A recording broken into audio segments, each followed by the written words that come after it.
আজ আমি তোমাদের সামনে লম্ব বৃত্তাকার চোঙ নিয়ে আলোচনা করব। এটা টেনের একটা পার্ট, খুব ইম্পর্টেন্ট পার্ট। এখান থেকে একটা মাধ্যমিকে একটা অঙ্ক আসেই। দেখো, এটা লম্ব বৃত্তাকার চোঙ।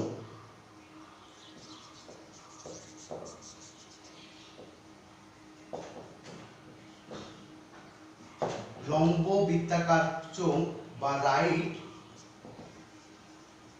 সার্কুলার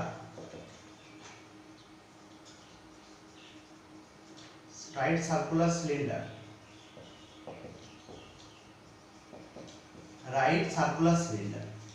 দেখো, রাইট সার্কুলার সিলিন্ডার, আগে আমি সিলিন্ডার কি করে তৈরি হয় সেটা আমি একটু পরেই বোঝাচ্ছি।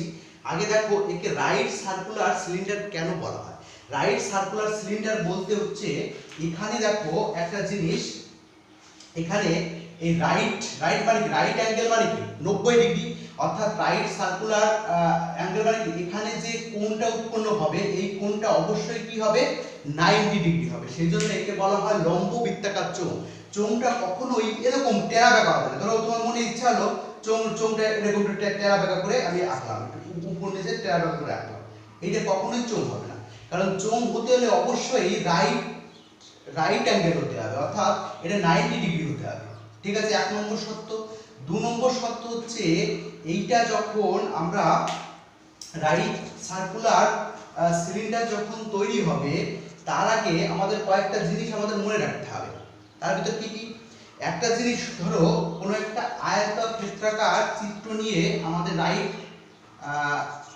রাইট সার্কুলার সিলিন্ডার তৈরি হবে। কিরকম ব্যাপার? ধরো এর একটা আয়তক্ষেত্র, এই আয়তক্ষেত্রের এইটা হচ্ছে লেন্থ আর এটা হচ্ছে ব্রেথ, অর্থাৎ আয়তক্ষেত্রের দৈর্ঘ্য এটা, প্রস্থ এটা। এবার এই আয়তক্ষেত্রকে ধরো এইটাকে স্থির রেখে, ভালো করে দেখো, এইটাকে স্থির রেখে যদি ধরো আমি এটা একটা আয়তক্ষেত্রাকার একটা শীট নিলাম, এই শীটটাকে তুমি ভালো করে দেখো, একে স্থির রেখে মানে ব্রেথ মানে দৈর্ঘ্যকে স্থির রেখে এইটাকে যদি তুমি একটা পাক ধাপ মানে 360 ডিগ্রি অ্যাঙ্গেলে ঘুরিয়ে দাও, একে 360 ডিগ্রি অ্যাঙ্গেলে যদি ঘুরিয়ে দাও, ঘুরিয়ে দিলে দেখো এইটা রাইট সার্কুলার সিলিন্ডার তৈরি হবে। দেখো ভালো করে খেয়াল করে দেখো, অর্থাৎ আমি কোনো একটা, অর্থাৎ এই যে শীটটা আছে এই শীটটাকে মানে এই যে আয়তক্ষেত্রকে জাস্ট 360 ডিগ্রি অ্যাঙ্গেলে বাঁকিয়ে দাও, বাঁকিয়ে দিলে দেখো এই যে আমাদের ব্রেথটা হচ্ছে, যে দৈর্ঘ্যটা হচ্ছে, দেখো এই দৈর্ঘ্যটা হচ্ছে কি এই সিলিন্ডারের দৈর্ঘ্য, হাইট। অর্থাৎ এই যে আমাদের শীট আয়তক্ষেত্র, এই আয়তক্ষেত্রকে জাস্ট 360 ডিগ্রি যদি বাঁকিয়ে দিই, অর্থাৎ ঘুরিয়ে দিলে এই যে ব্রেথটা হচ্ছে মানে দৈর্ঘ্যটা হচ্ছে এই সিলিন্ডারের কি হচ্ছে হাইটটা হচ্ছে, আর এই ব্রেথটা মানে এই দৈর্ঘ্যটা হচ্ছে, লেন্থটা হচ্ছে এই যে সিলিন্ডারের যে বৃত্ত আছে না, দুপাশে দুটো বৃত্ত, এই দুটো বৃত্ত হচ্ছে। ভালো করে দেখো, খেয়াল করে দেখো। এইবার আমরা এই সিলিন্ডারের পার্শ্বতলের ক্ষেত্রফল বুঝতে পেরেছো? অর্থাৎ সিলিন্ডারটা মানে এই যে শীটটা আছে, এই শীটটার পার্শ্বতল মানে কি এই শীটটা কতটুকু জিনিস নিয়ে তৈরি, মানে এই শীটটা নিয়ে তৈরি, অর্থাৎ এখান থেকে এই যে আমার পার্টটা, এই পার্টটা হচ্ছে পার্শ্বতলের ক্ষেত্রফল। অর্থাৎ আমরা এরপরে আমরা সূত্র শিখবো কি করে হচ্ছে, সেগুলো আমরা শিখবো। ঠিক আছে, বোঝা গেল সিলিন্ডার কি করে তৈরি করা হয়। একটা আয়তক্ষেত্রের প্রস্থকে স্থির রেখে যদি এর দৈর্ঘ্যকে 360 ডিগ্রি অ্যাঙ্গেলে ঘুরিয়ে দিই, অর্থাৎ যেটা বৃত্ত তৈরি হবে, অর্থাৎ এই যে 360 ডিগ্রি অ্যাঙ্গেলে যদি ঘুরিয়ে দিই, যে একটা চিত্র তৈরি হবে তাকে বলে সিলিন্ডার। ঠিক আছে, সিলিন্ডার হতে হলে কয়েকটা জিনিস মনে রাখতে হবে। সিলিন্ডারের 3টা ফেস থাকে। কি কি ফেস? দেখো, একে বলা হয় কার্ভ ফেস। এই যে ফেসটাকে, এর ফেসটার নাম হচ্ছে কার্ভ ফেস।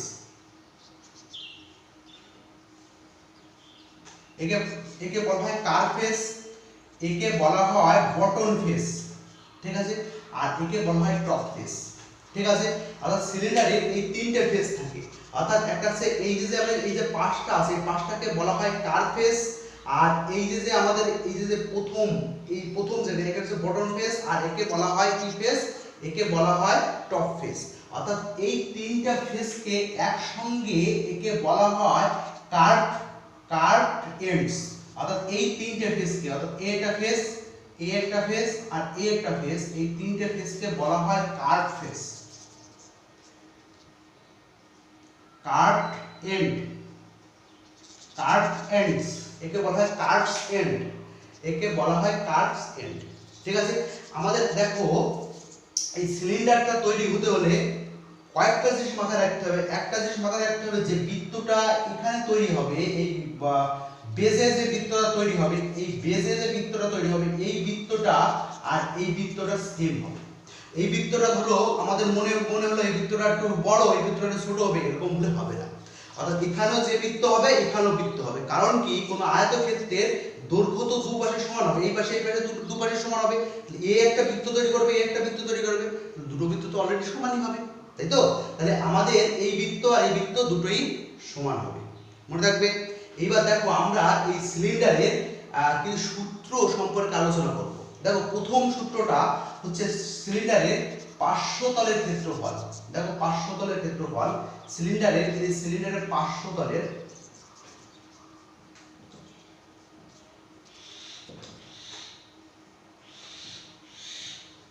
সিলিন্ডারের পার্শ্বতলের ক্ষেত্রফল মানে কি, এই যে কতটুকু জিনিস নিয়ে এটা তৈরি। ঠিক আছে, পার্শ্বতল মানে কি, এই যে আমাদের আয়তক্ষেত্রটা, এই আয়তক্ষেত্রটা যতটুকু, ঠিক এই পার্শ্বতল মানে কি, এই যে কার্ভটা যতটুকু, তাই তো? এই পাকে বলে পার্শ্বতল। এইবার এই পার্শ্বতলকে বলা হয় curve, curve area of cylinder, curve area of cylinder, curve area of cylinder. অর্থাৎ পার্শ্বতলের ক্ষেত্রফল, অর্থাৎ কার্ভ এরিয়া অফ সিলিন্ডার, অর্থাৎ পার্শ্বতলের ক্ষেত্রফলটা আমরা দেখো এই যে আমাদের আয়তক্ষেত্র, এই আয়তক্ষেত্রের ক্ষেত্রফলটাকে ভাবো, সেই আয়তক্ষেত্রের ক্ষেত্রফলটাই তো পার্শ্বতলের ক্ষেত্রফল। মানে পার্শ্বতল বলতে কি, মানে তোমার যে সিলিন্ডারটা তৈরি হলো, এই সিলিন্ডার মানে এই যে কাগজটা ছিল, যে আয়তক্ষেত্রাকার যে কাগজটা ছিল, সেই কাগজটা কতটুকু জিনিস নিয়ে তৈরি, সেইটাই তার ক্ষেত্রফলটা কত, তাই তো? তাহলে পার্শ্বতলের ক্ষেত্রফল হচ্ছে কি দৈর্ঘ্য গুণ প্রস্থ, দৈর্ঘ্য গুণ প্রস্থ, তাই তো? এটা তো আমরা জানি। দৈর্ঘ্য গুণ প্রস্থ যদি ব্রেথ, তাহলে আমাদের আমি কি বলেছিলাম, এর যে দৈর্ঘ্যটা, সেই দৈর্ঘ্যটা কি হয়, বৃত্ত হয়, আর ব্রেথটা কি হয়, হাইট হয়, তাই বলেছিলাম তো? তাহলে আমাদের এই ব্রেথটা কি হচ্ছে, হাইট হয়ে গেছে, আর দৈর্ঘ্যটা কি হবে, এই বৃত্ত হয়ে গেছে। দেখো বৃত্ত, এই দৈর্ঘ্যটা কি হয়েছে, বৃত্ত, তাই তো? বৃত্ত হচ্ছে। তাহলে আমাদের এর ক্ষেত্রফলের সূত্র কি, মানে এর চারপাশের বেড়া মানে কি, একটা বৃত্ত, এটা বৃত্তের, একে কি বলা হয়, রেডিয়াস, ব্যাসার্ধ। একটা বৃত্তের, এটা হচ্ছে কেন্দ্র, কেন্দ্র থেকে পরিধি পর্যন্ত দূরত্ব কি বলা হয়, ব্যাসার্ধ বলে। এবার ব্যাসার্ধে এই বৃত্তের পরিধি, আমরা 9 এ কি শিখেছি, বৃত্তের পরিধি হচ্ছে 2 পাই আর, আর বৃত্তের ক্ষেত্রফল হচ্ছে পাই আর স্কয়ার, এটা আমরা 9 এ শিখে এসেছি, তাই তো? আমরা এই চারপাশের যে বেড়া, মানে পার্শ্বতল মানে কি, চারপাশের যে বেড়া, এই বেড়াটা কতটুকু সেইটা দরকার হবে, তাই তো? তাহলে বেড়াটা কতটুকু, 2 পাই আর, 2 পাই আর, এই লেন্থটা হচ্ছে এবার 2 পাই আর হলো, আর ব্রেথটা কি হচ্ছে, h। তাহলে কি আমার এর পার্শ্বতলের ক্ষেত্রফলটা কি হচ্ছে, 2 পাই আর h, এত বর্গ একক। অবশ্যই ক্ষেত্রফল বর্গ একক হবে। অর্থাৎ আমাদের এর পার্শ্বতলের ক্ষেত্রফলটা কি হচ্ছে, 2 পাই আর h, এটা মনে রাখবে। ঠিক আছে, এটা ভালো করে দেখো, পার্শ্বতলের ক্ষেত্রফল, পার্শ্বতলের ক্ষেত্রফল হচ্ছে 2 পাই আর h, অর্থাৎ 2 পাই আর h মানে কি, এই বৃত্তের যে পরিধি, আর এই যে আমাদের এই সিলিন্ডার যে উচ্চতা, সেইটা মানে সেইটাই হচ্ছে আমাদের কি হচ্ছে, এর পার্শ্বতলের ক্ষেত্রফল। এবার আমরা শিখব টোটাল, ঠিক আছে, টোটাল সারফেস এরিয়াটা কত। ঠিক আছে, দেখো টোটাল সারফেস এরিয়াটা আমরা শিখব। দেখো টোটাল সারফেস এরিয়া, অর্থাৎ মোট পার্শ্বতলের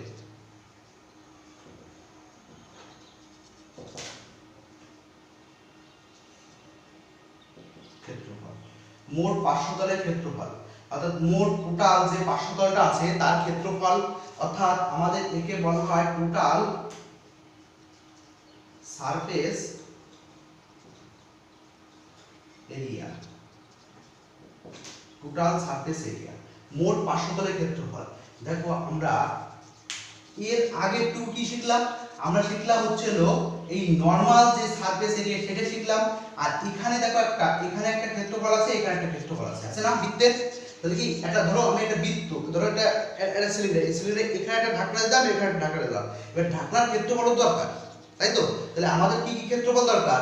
আমরা এর আগে পার্শ্বতলের ক্ষেত্রফল প্লাস এই টোটাল বৃত্ত, যে দুটো বৃত্ত তার বৃত্তের ক্ষেত্রফল আমরা দরকার, তাই তো? তাহলে আমাদের টোটাল সারফেস এরিয়াটা কি? তাহলে আমাদের টোটাল সারফেস এরিয়া ছিল এখান থেকে এই টোটাল পার্শ্বতলের ক্ষেত্রফলটা আর এই দুই পাশে বৃত্তের ক্ষেত্রফল। তাহলে বৃত্তের ক্ষেত্রফলটা তো পাই আর স্কয়ার, আর এর টোটাল মানে দুটো বৃত্ত, তাহলে এই একটা বৃত্ত, এই একটা বৃত্ত, দুটো বৃত্ত, তাহলে দুটো বৃত্তের ক্ষেত্রফল কি 2 পাই আর স্কয়ার। ঠিক আছে? তাহলে আমরা এর আগে এই পার্শ্বতলের ক্ষেত্রফল কি জানি? পার্শ্বতলের ক্ষেত্রফল ছিল 2 পাই আর এইচ প্লাস 2 পাই আর স্কয়ার। এত কি? এত বর্গ রেখা, এখান থেকে দেখো এখানে এইভাবে থাক, এত বর্গ একক। ঠিক আছে? এইভাবে দেখো আমরা এই মোট পার্শ্বতলের ক্ষেত্রফলটা আমরা পেয়ে গেলাম। ঠিক আছে?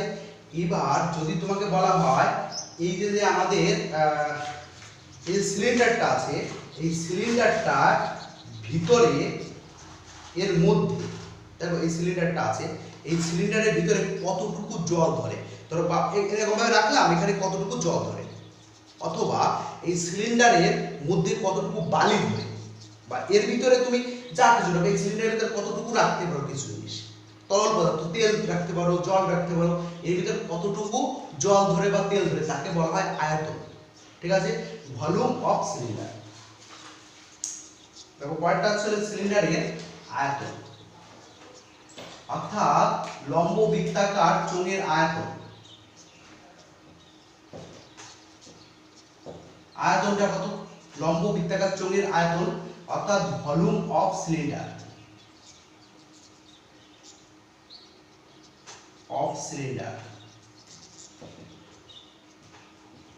ভলিউম অফ সিলিন্ডার অর্থাৎ এই সিলিন্ডারের কতটুকু আয়তন আছে। তাহলে আয়তন বলতে কি, এই যে এরিয়াটা, এই এরিয়াটায় কতটুকু আয়তন আছে, জল আছে, একে হাইট দিয়ে গুণ করে দিলে এই টোটাল আয়তনটা পেয়ে যাবো, তাই তো?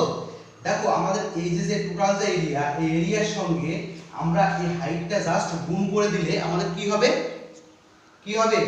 আয়তনটা আমরা পেয়ে যাব। তাহলে কি হবে এখান থেকে? তাহলে টোটাল এই যে আমার যে অংশটা আছে, এই অংশটার থেকে হাইটটা গুণ করলে আমাদের কি হবে? আয়তন পেয়ে যাবে। তাহলে কি পাই আর স্কয়ার গুণ এইচ, এত কি ঘন একক, ঘন একক। তাহলে আমরা কি কি শিখলাম? এই যে আমার সিলিন্ডার, এই সিলিন্ডারের, ঠিক আছে, এই সিলিন্ডারে দেখো আমরা পার্শ্বতলের ক্ষেত্রফল শিখলাম, তারপর ছিল টোটাল মোট পার্শ্বতলের ক্ষেত্রফল মানে টোটাল সারফেস এরিয়া, আর হচ্ছে আয়তন কত এটা শিখলাম। ঠিক আছে?